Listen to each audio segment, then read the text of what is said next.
Você está no canal Eu Estudo a Lição com o pastor Samuel Camilo. Hoje é domingo, dia 6 de agosto de 2023. E o tema que estudaremos a nossa lição será a unidade do Espírito. Antes de podermos nos aprofundar no tema de hoje, eu gostaria de convidá-lo para fazer duas coisas comigo. Primeiro, nós vamos ler o texto que serve como base para o nosso estudo hoje. Depois, nós vamos fazer uma oração por todos os pedidos que foram enviados por aqui para a nossa comunidade de oração. O texto de Efésios 4, versos 1 a 3 diz assim: Rogo-vos, pois, eu, o prisioneiro no Senhor, que andeis de modo digno da vocação a que fostes chamados, com toda humildade e mansidão, com longanimidade, suportando-vos uns aos outros em amor, esforçando-vos diligentemente por perseverar a unidade do Espírito no vínculo da paz. Te convido para poder orar comigo.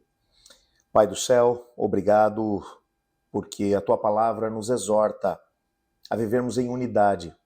É exatamente por isso que nesse momento estamos unidos uns aos outros, independente da geografia na qual nos encontramos, mas em espírito estamos unidos, clamando a Ti por uma intervenção na vida de cada uma das pessoas que enviou o seu pedido para cá, bem como também desse meu irmão, dessa minha irmã, que nesse momento ora comigo. Eu sei, Pai, que Tu tens planos, projetos, tens sonhos. Às vezes queremos que esses sonhos aconteçam mais rápido do que aquilo que é a Tua vontade. Tu sabes a razão pela qual devemos esperar o Teu tempo. Nesse momento, colocamos diante do Senhor cada uma das nossas petições, aguardando a Tua resposta. E pedimos também que o Senhor fale conosco agora através da Tua palavra, pois em nome de Jesus que oramos. Amém. O texto que acabamos de ler vai mencionar a introdução, especificamente, da segunda metade da carta do apóstolo Paulo aos Efésios. Nessa segunda metade, o apóstolo Paulo ele vai mencionar qual é o propósito de Deus para com as pessoas dali de Éfeso.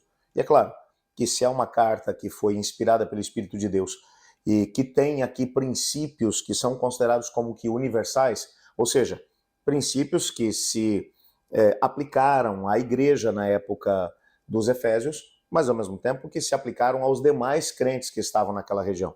Até porque essas cartas elas eram lidas na igreja principal, mas depois cópias delas eram enviadas para as outras igrejas, onde os irmãos eram beneficiados pelos princípios da mesma. Mas essa mesma carta, assim como abençoou as pessoas do primeiro século, ela também tem abençoado pessoas de todas as outras eras, chegando até nós hoje. E hoje podemos ser também abençoados através desses ensinamentos. Paulo, na primeira metade, nos capítulos 1, 2 e 3, ele trabalha muito fortemente que os efésios, bem como aqueles que se entregaram a Cristo Jesus, que eles tivessem a noção do presente que receberam de Jesus, receberam a salvação pela graça mediante a fé, tiveram a oportunidade de fazer parte de uma experiência de transformação, onde a adoção como filhos aconteceu, onde o Espírito de Deus teve a oportunidade de poder habitar dentro de nós. Mas uma vez que passamos por essa experiência, agora, o que se espera de nós? Então, no texto que lemos ainda há pouco, o apóstolo Paulo, ele vai dizer especificamente, rogo-vos, pois. Ele começa com um pedido muito especial. É como se ele tivesse dito o seguinte aqui: olha, tudo que eu falei até agora, vocês foram salvos pela graça mediante a fé, Cristo os escolheu mesmo antes que vocês sequer soubessem dele, e vocês estavam mortos no pecado, ele vos salvou, ele vos libertou, vocês tiveram a oportunidade de ser adotados pelo Pai, o Espírito Santo mora em vocês. Tudo isso aconteceu e é maravilhoso, mas eu tenho um pedido, eu quero implorar a vocês que vocês façam uma coisa, já que passaram por essa experiência, já que vocês passaram por isso, por favor, eu imploro que vocês vivam uma coisa. É assim que ele está começando. Aqui, o capítulo 4, versos 1 a 3. No verso 1 ele vai dizer, lembrem-se que eu sou o prisioneiro no Senhor. Mais uma vez ele vai dizer, eu estou preso aqui porque Deus tem um propósito para a minha vida. Então eu estou implorando a vocês que vocês façam uma coisa. Aí ele vai dizer que vocês andem de modo digno à vocação a que vocês foram chamados. Ele vai lembrar agora que foi Deus quem os chamou lá atrás, de que Deus tinha um propósito para a vida deles, não apenas de poder salvá-los do pecado, mas que eles também tivessem a oportunidade de experimentar na sua história aquilo que era o propósito de Deus para a sua vida dentro do cumprimento da missão de Deus aqui na Terra. Ele queria que eles tivessem a oportunidade de experimentar a alegria que o próprio Cristo sente quando salva um pecador. E quando eles estão unidos a Cristo nesse processo, a alegria que alguém sente quando vê um pecador se arrependendo é a mesma que Cristo Jesus sente. E ele vai crescendo em Cristo Jesus. Então ele vai lembrar, vocês foram chamados de acordo com uma vocação. Vocação, aqui a palavra vocação significa literalmente algo que para que o indivíduo se sente preparado para desempenhar, uma função que ele deve desempenhar. Mas não é apenas uma função, é como se fosse um estilo de vida que o indivíduo escolheu. Ele está dizendo que eles foram chamados para alcançar um propósito, e para que esse propósito fosse alcançado, que Deus os havia capacitado. Lembra que o apóstolo Paulo chegou até a mencionar os dons espirituais que foram entregues a eles? Tudo porque Deus tinha um propósito, uma vocação a qual eles deveriam ser fiéis. Eles foram chamados com esse propósito. Então ele vai explicar agora como é que esse propósito ele pode ser alcançado na vida da pessoa. Ele vai mencionar, por exemplo, que eles devem andar de modo digno. Como é que eu posso ser digno de alguma coisa? Às vezes a gente percebe, por exemplo, pessoas que acabam se afastando tanto, por exemplo, do caminho dos seus pais e fazem coisas tão erradas, acabam manchando o próprio nome da família e depois se arrependem, voltam e aí olham para o pai e para a mãe e dizem assim, eu não sou mais digno de ser chamado seu filho. Lembra da história do filho pródigo? Quando ele volta para a casa do pai, ele diz, pai, pequei contra o céu e contra ti. Não sou mais digno de ser chamado seu filho. O que ele estava dizendo? Eu não me comportei, eu não vivi de acordo com aquilo que era a tua maneira de poder viver. Eu vivi de uma forma completamente desregrada, diferente daquela que a nossa família sempre viveu. O que o Paulo está dizendo aqui é, eu imploro a vocês que vocês andem de modo digno. E ele vai usar aqui a ideia de um sentido figurado que eles devem andar. A ideia de andar é uma ideia de continuidade. Andar não é alguma coisa que você faz de forma pontual. Você já reparou que para a maior parte das coisas que a gente vai fazer, a gente tem que andar? Às vezes você está sentado na sua casa, sei lá, está lendo um livro sentado no sofá, mas você quer beber uma água, então você tem que sair de onde você está e você tem que andar até o filtro para poder pegar ali uma água. A ideia de movimento. Para poder alcançar alguma coisa, você tem que estar em movimento. Então ele vai dizer, vocês devem andar. Ou, num sentido figurado, ele está falando de viver, de se comportar de uma determinada forma. E se ele está falando aqui de comportamento, a gente tem que parar para poder tentar entender aqui que tipo de comportamento ele espera de cada um de nós. Então, ele vai aqui trabalhar pelo menos 3 palavras que são importantes dentro da história daquele que quer andar de modo digno com a vocação para a qual eles foram chamados. A primeira palavra que ele vai utilizar aqui é o termo humildade. Humildade, que aparece lá no capítulo 4, verso 2, acrescenta a ideia de considerar os outros superiores a si mesmos. Paulo vai usar exatamente essa mesma ideia lá em Filipenses capítulo 2, verso 3. Mas a humildade ela é entendida não como uma virtude negativa, tipo assim, os outros são melhores do que eu, por isso os outros têm que ser tratados de forma melhor que eu. Não necessariamente isso, de autodepreciação. Lá em Colossenses, no capítulo 2, versos 18 e verso 23, nos mostra que nós temos um grande valor diante de Deus. Mas é como uma virtude positiva de apreciar e servir os outros.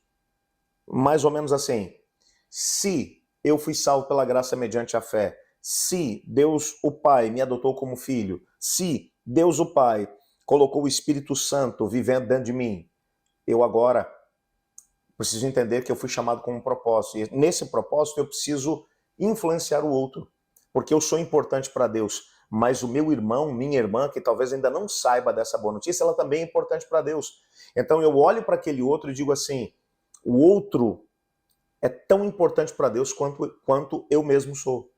Mas como eu estou em vantagem em relação a ele, porque eu já tive a oportunidade de poder conhecer a graça de Cristo, eu preciso que ele se sinta realmente importante. Então eu trato o outro, eu dou prioridade às necessidades do outro, entendendo que ele ainda tem que passar por um processo pelo qual eu já passei. Isso, na perspectiva bíblica, é humildade.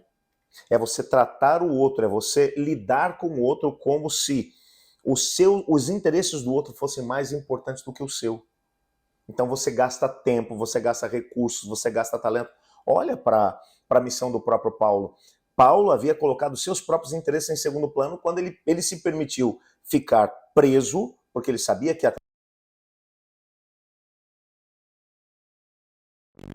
chamado de humildade.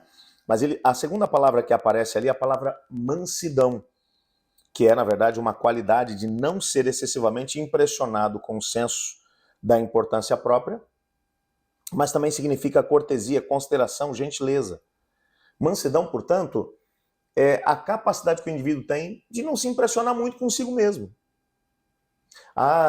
Já viu gente que olha para si mesmo e acha muita coisa a respeito de si mesmo? Eu sou melhor do que os outros, eu consigo fazer melhor, os outros não são capazes de poder fazer nada, porque eu é que consigo fazer, o que o outro faz não é tão importante, mas quando eu faço fica melhor.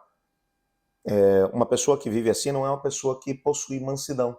Mansidão é, na verdade, uma capacidade de viver sem dar uma importância maior do que aquela que tem às suas próprias atitudes. É você entender que tudo é importante dentro do plano de Deus. Aquilo que eu estou fazendo, mas aquilo que os outros estão fazendo também. Uma pessoa que vive com mansidão é uma pessoa que tem a possibilidade de valorizar o outro. Então, já que o outro é tão importante quanto eu mesmo sou, aí ele trata o outro com cortesia, com consideração, com gentileza.